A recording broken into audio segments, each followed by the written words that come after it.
Prof. Ibnu. Nah, bagaimana ini? Dua-duanya juga sepakat bahwa di belakang layar atau mau mengadakan pertemuan dengan Pak Anies ini seperti apa? Memang harus diakui nih, baru kali ini Bagus nggak sih?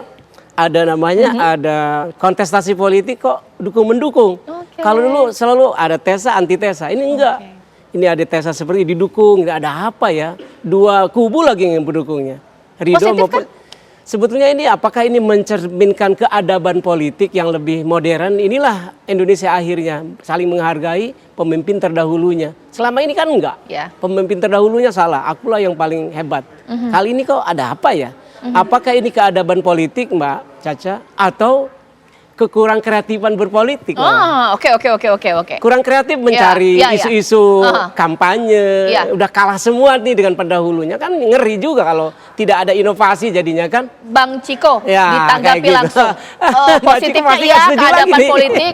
Negatifnya mungkin ya dianggap orang inovasinya nggak ada, kreativitasnya nggak ada, kebaruan. Bang Ciko. Ayo Mbak Ciko.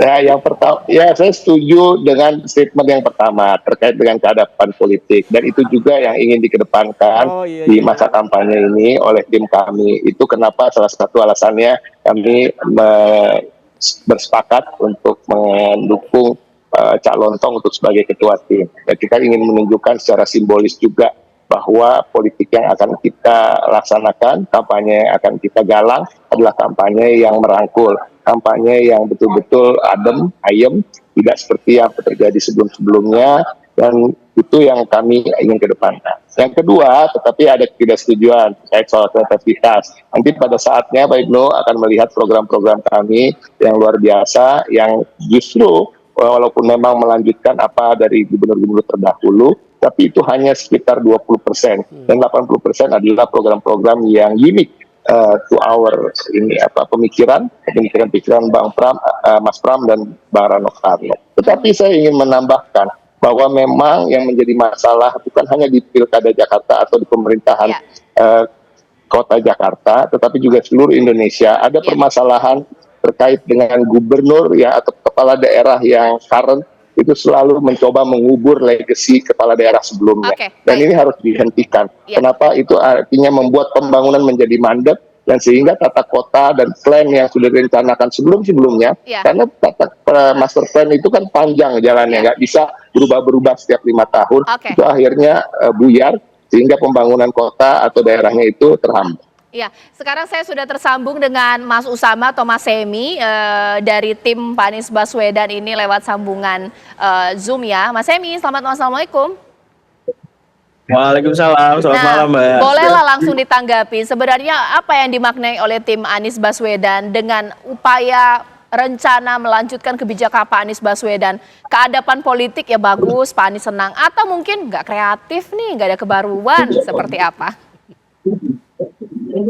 Justru kami sangat menyambut baik apabila memang ada dari teman-teman paslon yang mau melanjutkan program dari Pak Anies Baswedan. Kami sangat menyambut baik itu karena apa yang sudah dilakukan oleh Pak Anies yang lalu, di periode yang lalu, memang ini dirasakan manfaatnya besar sekali oleh masyarakat. Karenanya kita berharap memang apapun itu, siapapun nanti bisa melanjutkan apa yang sudah dijalankan. Makanya kemarin kenapa Mas Anies mau berangkat ke Pilkada pada saat mau dicalonkan, salah satu memang karena aspirasi, terutama dari aspirasi masyarakat rakyat miskin kota, aspirasi dari teman-teman Jackmania, aspirasi dari teman-teman pendukung Persija, lalu juga aspirasi dari yang lain-lainnya.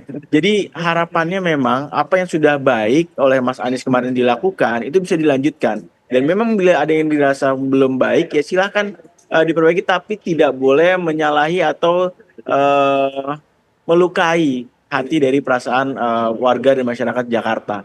Terutama juga kemarin kita lihat bagaimana dramatisasinya teman-teman dari warga Kampung Bayam yang akhirnya tidak bisa mendapatkan haknya. Dan inilah harapannya bisa supaya bisa ke depan bisa lebih didengar lagi aspirasi mereka, dan program yang sudah disiapkan, sudah dijalankan bisa dilanjutkan dan diteruskan.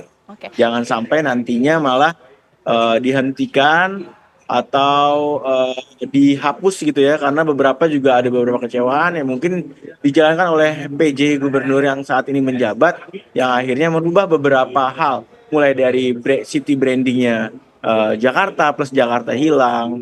Juga kita melihat ada banyak sekali potongan dari teman-teman KJMU, KJP dan lain-lain. Dan juga teman-teman dari Kampung Bayam yang akhirnya tidak bisa mendapatkan haknya hari ini. Harapannya ke depan hal-hal seperti itu tidak lagi terulang dan bisa dilanjutkan. Itu sih Mbak. Ya, Mas Emi, tapi menurut dari Mas Emi sendiri, karena kebijakan Pak Anies ini sudah mulai disebut-sebut ya, mau dilanjutkan, perlu tidak sih Cagup dan Cawagup bertemu dengan Pak Anies, istilahnya ya, pulo nuwun lah kalau di dalam Jawa ya, seperti apa? Ya kalau memang dalam halnya untuk belajar dan meminta pengalaman ya nggak ada masalah sih untuk bisa nantinya mungkin transfer knowledge-nya, do and don'ts-nya dan lain-lain itu nggak masalah. Tapi ya bukan berarti nantinya akan berlabuh pada dukungan Mas Anies karena memang waktunya masih panjang ya. Kita masih bisa melihat perjalanan dulu ke depan karena ini kan visi misinya kita masih belum tahu. Iya. Rencananya seperti apa kita masih belum tahu, programnya seperti apa. Yang baru kita tahu kan baru rencana soal bikin mobil keliling untuk mengatasi kestresan di kemacetan gitu ya. Atau rencana pemindahan perkantoran ke TB Simatupang yang kita baru dengar kan baru yang itu. Iya. Tapi kan rencana yang lain-lain kita masih belum dengar. Ya, sekarang Mbak Angki boleh dong dilanjutkan. Kalau mungkin ada sebagian yang menganggap positif kebijakan ini dilanjutkan, tapi ada juga yang mungkin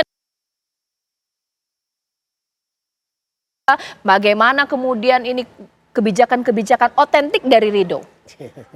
Jadi ini kalau kita anggap ini bukan tentang tidak ada kebaruan, tapi ini kita memberikan contoh kepada zilenial bahwa ini adalah waktunya sinergi. Kita harus saling bersinergi. Karena kenapa? Karena sesuatu yang baik, kenapa tidak untuk kita lanjutkan? Bukan berarti kita berbeda, terus kita tidak memiliki visi misi yang sama. Ridho ini kita memiliki tim ses yang punya pengalaman di bidangnya, yang punya gagasan visi misi yang sesuai dengan kapasitasnya. Pak Ridwan Kamil punya experience-nya, Pak Suswono juga punya experience-nya. Ini kita berusaha untuk duduk bareng dengan gagasan apa ketika Jakarta tidak lagi menjadi ibu kota. Itu kan kebaruan. Kita mencoba untuk adaptif, Mbak. Kalau yang lama kita pasti teruskan supaya warga itu tidak terlalu bingung dengan program-program yang baru. Tapi kita tentu yakin kita mengadaptif ketika Jakarta tidak lagi menjadi ibu kota. Dan kita harus memiliki gagasan, visi misi kita yang menyesuaikan kebutuhan oleh warga. Contoh nih, masih contoh.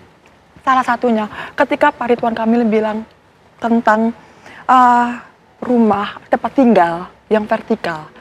Kita sebagai milenial, ini kita tuh nggak punya rumah Mbak di Jakarta. Karena kenapa? Karena mahal. Kita kelompok-kelompok ini kan tergeser dari Jakarta. Sedikit cerita, saya KTP Jakarta, tapi saya tergeser karena saya nggak mampu beli rumah di Jakarta. Tapi mau dong punya cita-cita untuk kembali ke Jakarta. Karena kenapa? Karena kan kita kerja di Jakarta. Karena milenial, zilenial ini butuh harapan baru juga, perubahan baru juga. Jadi tidak hanya melanjutkan, tapi juga ada perubahan.